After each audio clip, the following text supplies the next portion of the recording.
chills will run on any parent's spine. A 55-year-old neighbor groomed and sexually abused the girl whom his hand is around her.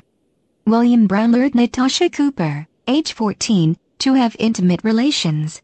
After she moved into the 3-bedroom house next door to his, in Nuneaton, Warwickshire, with her parents Anthony, 47, and Sharon, 45.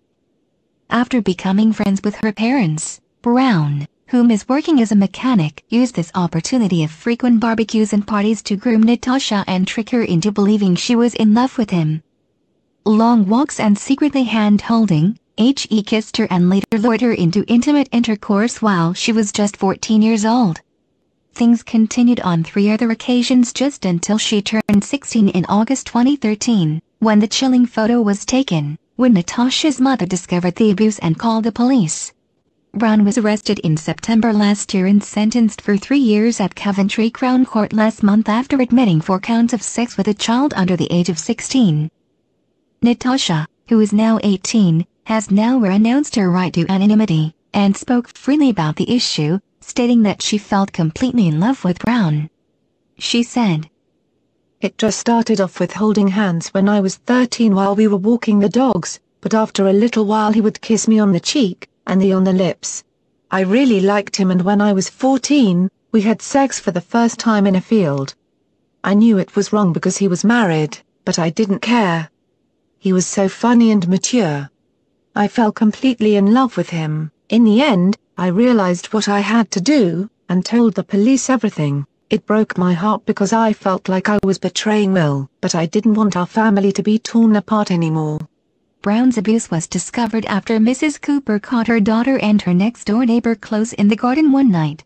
She then confronted both, but at that time, both denied everything.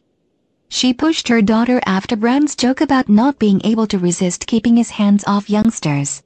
Natasha finally admitted the abuse to her mother, who informed Brown's wife, Dawn. She said, Dawn refused to believe me and got angry, so I showed her the messages.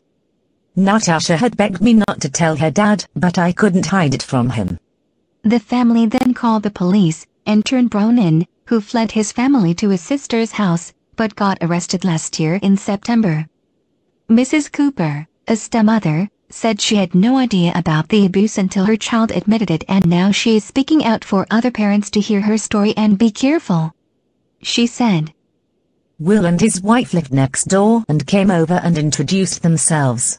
They seemed like such a lovely couple and we hit it off straight away. Will had a huge cheeky grin and was a funny guy. Neither of us could understand how it had been going on under our noses. The thought of it made me feel physically sick. Mrs. Cooper said she could never forgive Brown for taking her baby's innocence, adding, I wanted to protect my daughter and I felt like I had failed as a mother. He groomed her into thinking she was in love with him, and in my mind he will always be the twisted paedophile who took away my baby's innocence. I can never forgive him for that.